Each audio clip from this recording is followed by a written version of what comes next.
We're going to talk more about this now with Congressman Gerry Connolly, the Democrat from Virginia, who was part of today's hearing as a member of the House Select Committee on the Weaponization of Federal Government. And he was also there for yesterday's hearing with the IRS whistleblowers because he is, of course, a member of the House Oversight Committee. Congressman, thank you so much for being here.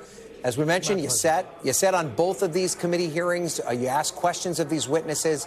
Now, if Republicans are trying to distract from Donald Trump's indictment, were they successful at all over these 2 days with these hearings? No. No, in fact, take today. Today almost seemed like a skit on Saturday Night Live, except it wasn't funny. I mean, they got three pitiful, crackpot witnesses who sound half-crazed, with theories and conspiracy arguments that don't resonate with the American public. And half the time, because they're so used to talking within their delusional right-wing bubble, the broader public doesn't even know what they're talking about or referring to. Even we had trouble sometimes following, what are you talking about?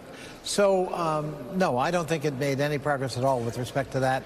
And, that's a steep hill to climb to overcome the headline of Trump about to be indicted. Yeah, and do you have the same impression from the Oversight Committee hearing that you were a part of the day before? I mean, what was your impression of the witnesses that you heard from in that hearing? I don't imagine you put them in the same class as Robert F. Kennedy Jr.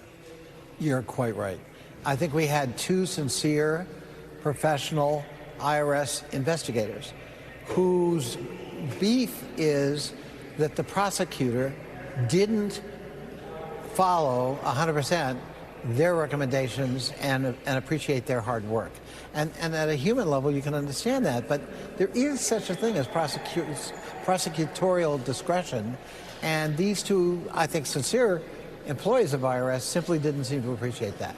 There are lots of pressures and dynamics going on in any prosecutor's office as they try to make determinations about which are viable cases, what parts of the case do we bring forward, if any, how do we gauge a jury's reaction to the arguments, and that may be very different than what an investigator finds or believes at the investigative stage. And that was kind of painful and sad to witness, but I don't think they're crackpots at all. I think they were sincere, but I think they just didn't understand the dynamic.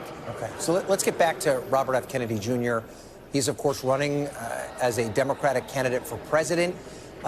Do people in your party take him seriously? Could he be a potential liability for Democrats? I know he's not polling competitively with the current president, but 14% is not something to ignore. There aren't very many Republican candidates polling that well. Yeah, let's not get carried away with 14%. That's all about his last name. And as the public understands, this is not that Kennedy. This is kind of a wayward sheep in the family who's been denounced for his views by that family. Those numbers are going to fall very rapidly. So, that's an ephemeral number, first time out of the gate, not to be taken seriously. Is he a liability? For us, no. I believe, in fact, he could probably help President Biden over time in terms of the contrast. But more than anything, I just think he's a sad case. I think it is a tragic and sad development that somebody with that kind of storied name, with an iconic figure for a father, would descend this low in terms of intellectual content and, fabricated belief systems and conspiracies. Just a very sad state of affairs. Just from a strategic standpoint, when it comes to the president and his campaign, he's indicated he may skip the New Hampshire primary. He wants South Carolina, for the diverse background of South Carolina voters, to be the first primary. But what if New Hampshire just decides to hold their primary first anyway and he skips it? Is there any risk of embarrassment if Robert F. Kennedy, for instance, goes there and campaigns and the president doesn't? Well, I'm old enough to remember Eugene McCarthy embarrassing Lyndon Baines Johnson in New Hampshire in 1968. I don't think that's going to be Joe Biden's fate. And especially in New England, I think there will be an awareness of and sensitivity to who this Robert F. Kennedy Jr. really is.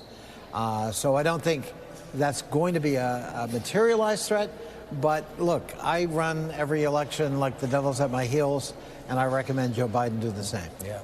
Let's go back to the whistleblower hearing now. And you mentioned that you did believe the credibility of these whistleblowers, but you just think that their assessment of the situation wasn't necessarily correct.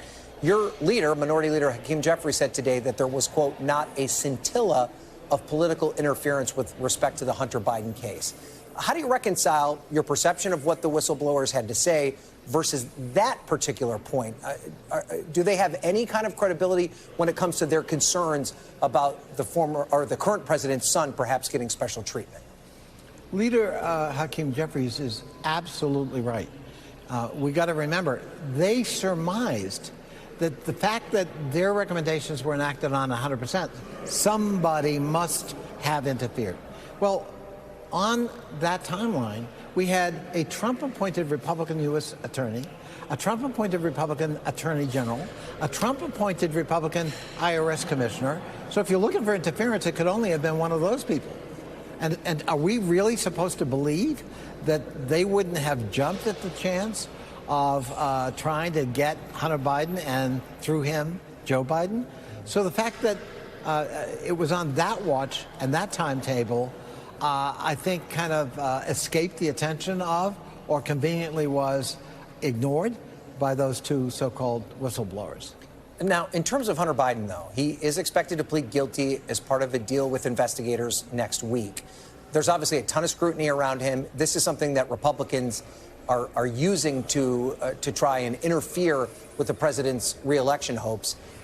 Do you think that the scrutiny around him is going to continue even after he enters his plea? I think the Republicans will use anything they can to try to harm President Biden. But a word of caution to them. Millions of American families have sons and daughters or family members who have struggled with drugs. And they know the behavioral aberrations that occur from that. Millions more have, friends, family members who have not filed their taxes on time or evaded taxes and had to make amends in that regard. This is a man who fell apart after his brother died tragically of cancer and took a long time to put his life back together.